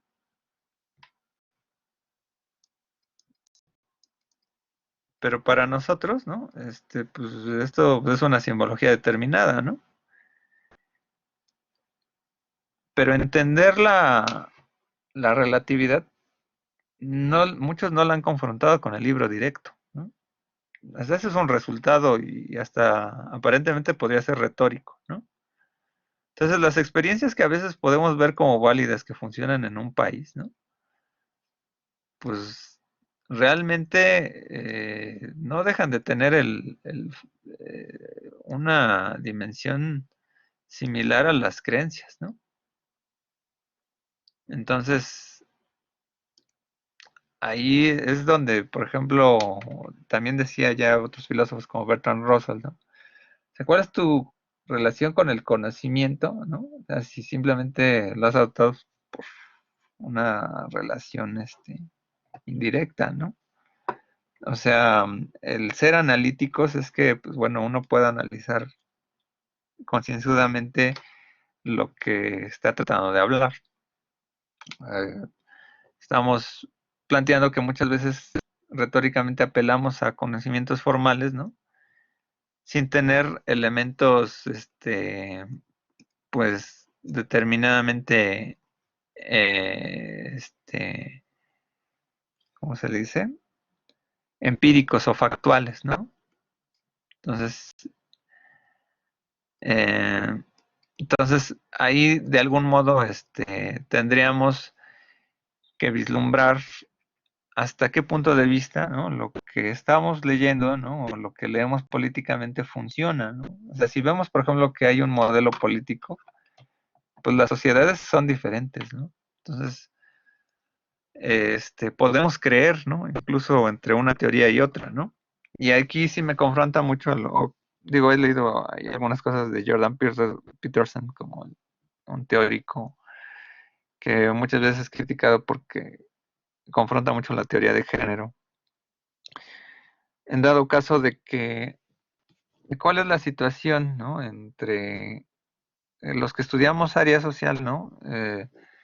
Nos quedamos con esta parte de los universales de un supuesto ideal de ser humano, como si todos fuéramos racionales, ¿no? O sea, la ilustración supone un hombre que está ilustrado porque es racional, pero de repente te encuentras a una persona que es un asesino serial, ¿no? Dices, entonces, ¿cuál es el terreno en donde socialmente podemos vislumbrar que aplica en todos los seres humanos? Entonces, no sé si idealizamos demasiado a los seres humanos, ¿no? En esta parte política, ¿no? Porque entonces ni siquiera nuestro objeto de estudio base, ¿no? El sujeto político, ni siquiera puede ser universalizado, ni siquiera es un individuo de control, ¿no? Ese es el gran planteamiento de la ciencia. Entonces ahí es donde, por ejemplo, dices, pues, cuando se habla de teoría de género como una moral nueva, construida, etcétera, pues realmente puede ser inalcanzable, ¿no? Del mismo modo que es inalcanzable a lo mejor todas las teorías sociales y políticas, ¿no?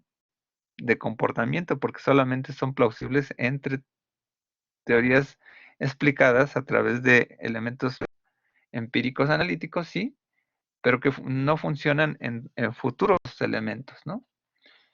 Entonces, ahí es, por ejemplo, donde se pueden confrontar muchos de las agendas políticas, morales, ¿no? Sociales, ¿no? Y de cualquier índole, ¿no? Por ejemplo, de repente ahora han surgido grupos cristianos en muchos países, ¿no? Como en la agenda política, ¿no? Y ahí es donde, por ejemplo, dices, bueno, ¿dónde entonces está la razón democrática, ¿no? Si te estás sometiendo a elementos de mezclar la fe con la razón. Y pues bueno, ahí yo dejo ahorita un poco la duda, mientras pongo aquí nada más un poco las fuentes, ¿no? Del texto de Campbell que ya revisaron, ¿no? Igual revisaron ahí por ahí otros, ¿no? El texto de Príncipe de Maquiavelo, ¿no?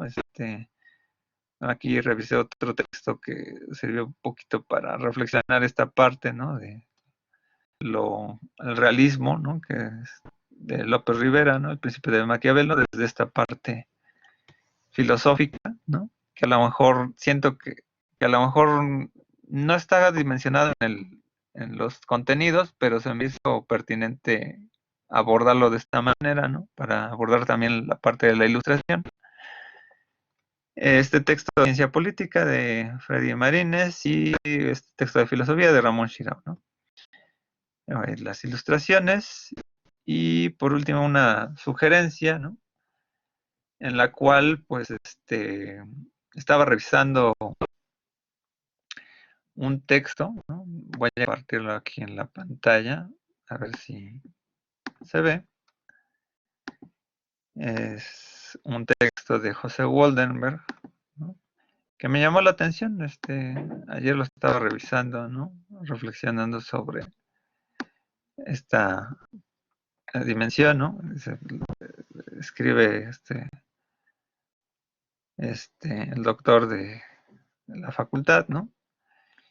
Y pues es una reflexión que pues vale la pena. Aquí dice, recuerdo que en los años, bueno, está corto, lo voy a leer, ¿no? Dice, recuerdo que en los años 70 algunos amigos maoístas tenían un método de acercamiento a la realidad que intentaba develar los conflictos primordiales y colocar en un segundo plano los menos relevantes. Detectaban, según ellos, cuál era la contradicción fundamental y cuáles las secundarias. Estas últimas se podrían dar y se daban incluso en el seno del pueblo. Me acordé de aquella fórmula que está guardada en el baúl de los tiliches porque aunque parezca increíble, creo que hoy entre nosotros la contradicción fundamental no parece ser entre izquierda y derecha, conservadores contra liberales, sino entre algo más básico y elemental, algo que jamás imaginé que estuviera en el centro de las preocupaciones políticas, algo que incluso es un prerequisito para que las tensiones enunciadas tengan cabal sentido, la contracción entre ilustración y oscurantismo, un enfrentamiento que parecía que el terreno de la ética estaba más o menos resuelto. Escribí más o menos y que hoy está generando una enorme tensión e incertidumbre. Supongo que ya saben hacia dónde va.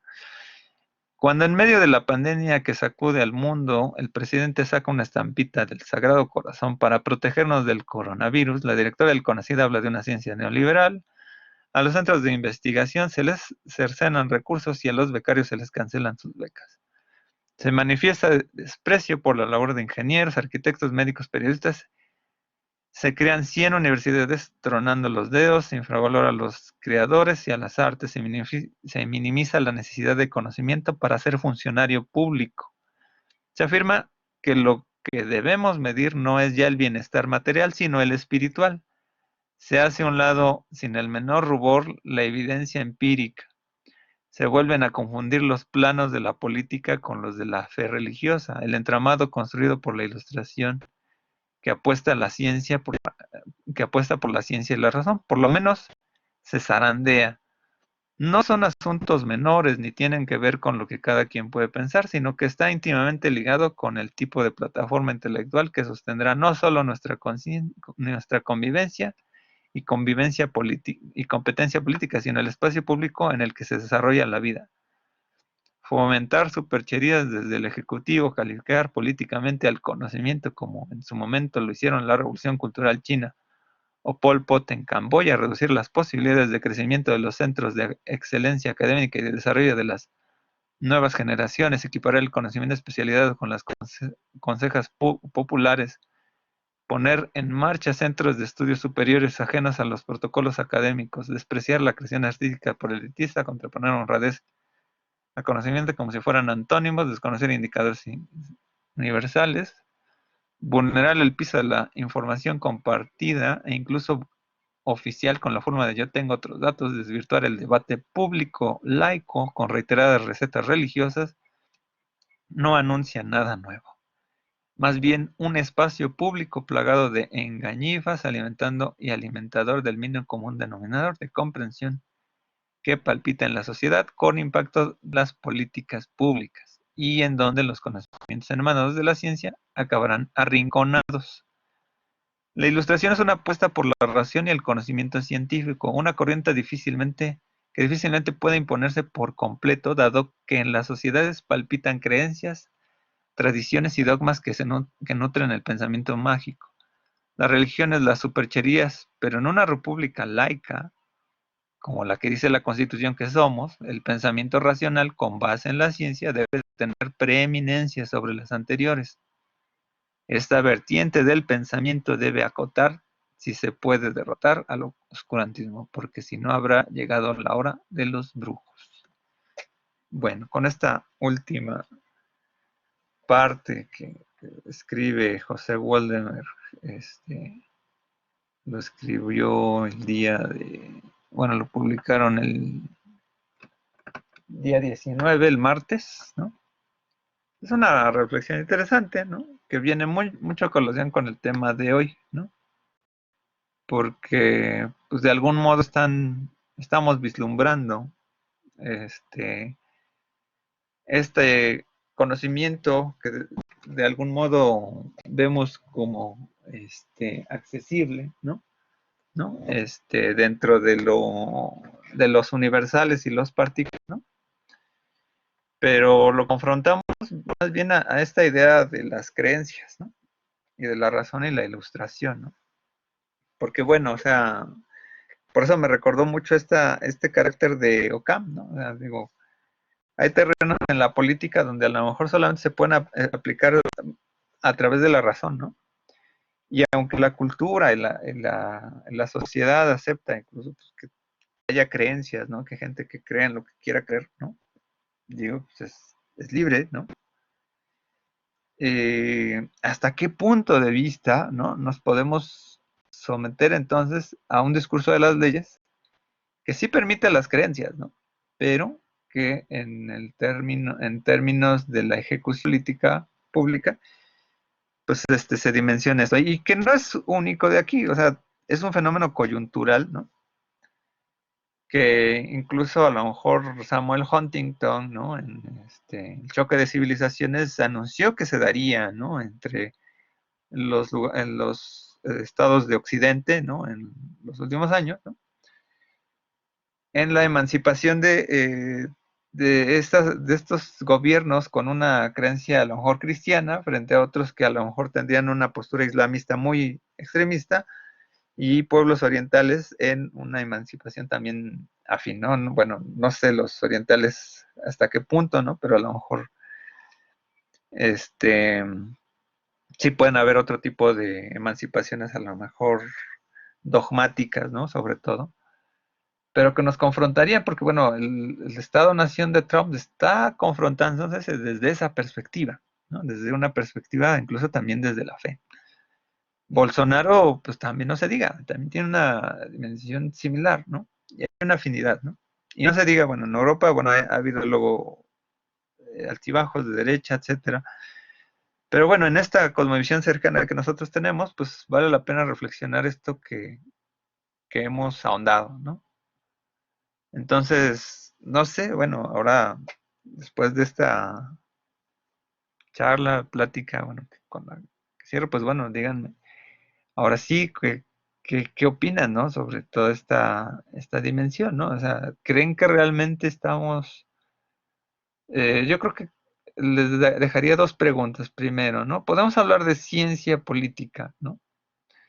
De conocimiento eh, verificable en la ciencia política, ¿no? A través de lo que ya han leído. Por, eh, y la segunda cuestión, ¿no? Pues sería, ¿hacia dónde puede irse guiando, ¿no? Esta situación, ¿no? De la reflexión de ilustración y oscurantismo, ¿no? En realmente como todavía una un reto por definir, ¿no? Frente a la sociedad actual. No sé, a ver si quieren participar o qué opinan, ¿no? Adriana, Ingrid,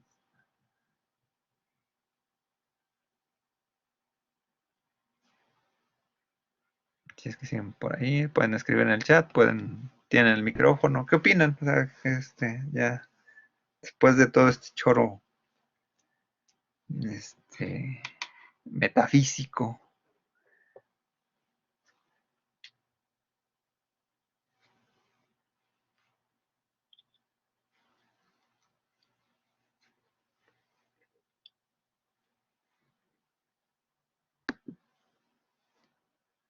Alguna de las dos preguntas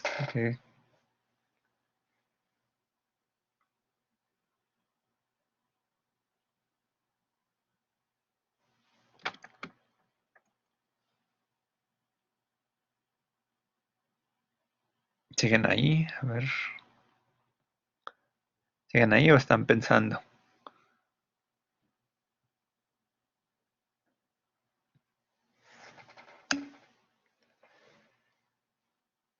Y Adriana, bueno, al menos ya dio señales de vida, bueno, se ve que está pensando, ok.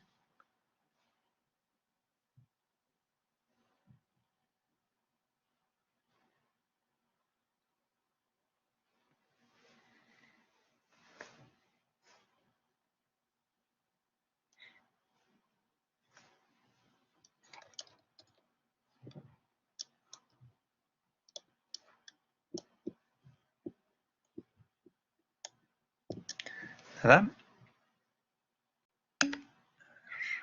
Ok, ya.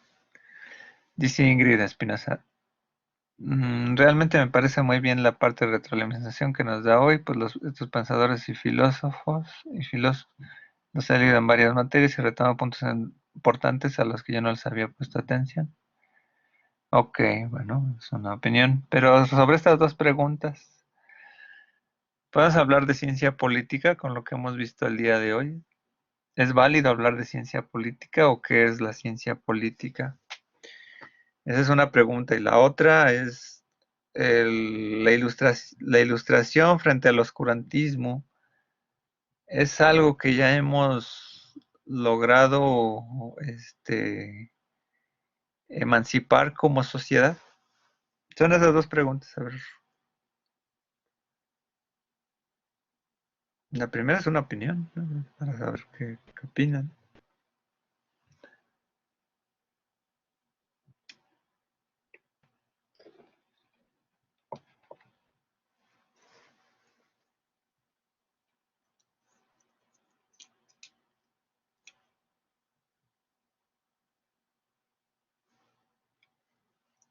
No me diga que...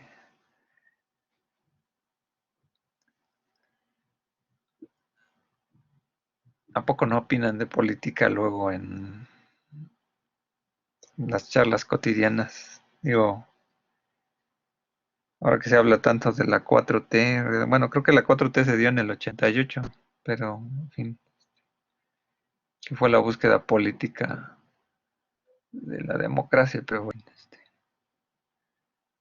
ese sería otro tema. Pero ahora ya todos opinan de política, aunque no sepan mucho, ¿no? Ustedes deberían ya de opinar un poquito más, ¿no? Digo, ya, al menos ya revisaron a Maquiavelo y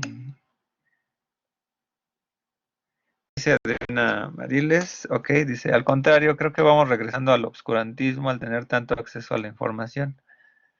Perdemos de vista lo que es real y lo que es creencia. Eso es muy interesante. La dimensión del conocimiento digerido por las redes, por Internet, ya nos hace dar una significación dada, ¿no? O sea, ahora tenemos la máquina de Internet como bajamos información, ¿no? De hecho, pues todavía, imagínense toda la gente que opina sobre sobre las antenas de la 5G, ¿no? Etcétera, ¿no? Con ningún conocimiento, ningún argumento sólido sobre física o sobre telecomunicaciones, pues digo, es terrible, ¿no? terrible porque además las fuentes que luego refieren son páginas fakes, etcétera, de problemas que obviamente, pues, por ejemplo, la radiación todo se radia, ¿no? Entonces, pues bueno, ahí de algún modo, pero luego vinculando, ¿no? Esa parte del virus, ¿no? Etcétera, ¿no? Entonces, de algún modo eso es complicado porque hay tantas fake news, ¿no? Digo, ahorita estoy asesorando una tesis sobre fake news, ¿no? Precisamente, pues por la parte médica a veces se dan tratamientos X, ¿no? Bueno, es muy, muy, muy interesante ver que la demasiada información o la sobreinformación ha generado un aspecto de tergiversación mediática. O que dice Ingrid Espinosa, pienso que México como tal no se ha logrado emancipar del oscurantismo como tal y siento que es en gran parte a esto que no nos podemos desarrollar como potencia. Bueno, en parte, creo que hay elementos socioculturales que obedecen, pues sí, a caracteres de la cosmovisión, ¿no? Más allá del sistema de creencias, ¿no? A las costumbres, ¿no? Que sí pueden estar todavía los arraigos sintoístas, ¿no? Etcétera, pero eh, de algún modo, creo que también obedece también una coyuntura histórica que ustedes ya habrán visto o estarán por estudiar, ¿no? En la parte de historia, ¿no? Que es los tratados de Bucareli, ¿no? Que es, o sea, la gran división del mundo se hizo entre el siglo XIX y el siglo XX, y pues a México le tocó una división del trabajo de técnicos, ¿no? Entonces, desafortunadamente, no importa qué político esté, que bueno, a mí me llamó la atención, ¿no? Dentro de toda esta dimensión, cuando el general de varios países, ¿no? Le llamó la atención la política energética de México, ¿no? Entonces, se mueve bajo la coyuntura internacional, ¿no? Entonces, no importa quién llegue. Pero bueno, esa es una... Siempre he creído que, bueno, si en los sistemas democráticos hubiera estocracia, digo, al menos podríamos hacer a un lado la verdadera mafia del poder, pero bueno. Dice Ingrid Espinosa, y si es muy raro si no hablo de política y esa es la carrera que decidí estudiar. Pues yo estoy en la licenciatura de Ciencias Políticas y Administración Pública. Pues hay que, pues mira, más allá de opinar hay que hacer análisis, ¿no? Si no nos gusta opinar, dar una reflexión, ¿no? Porque bueno, pues eso en parte es obligado, ¿no? Digo, pues el doctor Wondenberg, pues bueno, sociólogo, ¿no? Estudia en el CELA la maestría y es doctor en ciencia política, ¿no? Y pues bueno, tuvo un cargo público importante en la elección del 2000 cuando ganó Fox, ¿no? Y pues bueno, pero por ejemplo, Wallenberg fue una persona que motivaba desde antes lo que era la cultura ciudadana, ¿no? Creo que esa es la opinión, o sea, porque bueno, parece que el gran reto o el gran logro parecía inalcanzable, como si lo máximo que podía llegar a México era tener una elección limpia, ¿no? Y ya, pues bueno, la hemos tenido, ¿no? Con sus asegúnes, pero la hemos tenido a lo mejor un presidente con una, una, que bueno, más allá de lo, que ahí bueno, luego tienen sus asegúnes con lo de la participación, pero bueno, ahí el abstencionismo, pues bueno, el abstencionismo sucede más bien como de flojera, ¿no? O sea, si fuera a abstener, pues vas y te echas tu voto, ¿no? O sea, también hay gente o analistas políticos, ¿no? Que dicen, no, pues es que tal presidente no es democrático porque la mayoría no votó, pues también algo no está funcionando ahí entre la cultura y la política, ¿no? Entonces también es un poco reflexionar esto, ¿no? O sea, que bueno, más allá de opinar, pues es la participación, pero bueno, a todos nos cuesta la participación, ¿no? O sea, un cargo público, creo que le huimos, ¿no? O sea, si hubiera una estocracia y de repente a ti te toca, ¿no? Ser diputado, etcétera, pues yo no sé nada, ¿no? Pero bueno, hay métodos, ¿no? Para arreglarlo, ¿no? Luego también está esta condición donde estos mismos opinólogos, ¿no? Dicen, no, pues algunos dicen, ¿no? Dicen, no, pues es que los diputados deberían tener licenciatura. Y dicen otros, ¿no? Pues no, pues es que sería antidemocrático que no pudieras votar más que a los que tengan licenciatura, ¿no? Sería antidemocrático. Bueno, entonces, por otro lado criticas a los que votan y que votan como, como ovejas, ¿no? Pues dices, bueno, entonces, ¿cuál es tu punto, ¿no? Intermedio, ¿no? Y bueno, pues si hubiera si la administración pública, ¿no? Fuera obligatorio, ¿no? Porque bueno, yo podría decir, bueno, aplicar el artículo 3 constitucional, ¿no? La educación obligatoria, ¿no? Y si ves que un diputado nada más tiene la primaria, pues hazte la primaria, hazte la educación en la nocturna y tu obligación va a ser que lo hagas, ¿no? Así le hacen en el ejército cuando quieres ser, tener acceder, pues primero, pues en el servicio militar, pues te pones a hacer la primaria, ¿no? O la secundaria, ¿no? Pero bueno, es una postura, ¿no? Entonces también del mismo modo, si hubiera estocracia, pues tendría que haber un sistema de participación ciudadana para que los que no estén capacitados se les capacitara para administrar públicamente, ¿no? Y es un trabajo, pero en fin. Pero habría que reflexionar ello, ¿no? Si estás en la carrera, ¿no? A ver cómo solventas, ¿no? Sobre todo la parte discursiva. Todos los que están en la facultad, al menos, pues bueno, todas las carreras pues, son de participación, ¿no? Verbal, ¿no?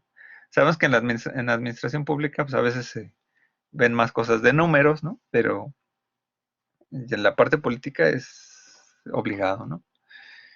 Bueno, pues ya para no quitar mucho tiempo, pues bueno, entonces ya dieron la una. Entonces, pues cerramos entonces esta segunda videoasesoría, ¿no?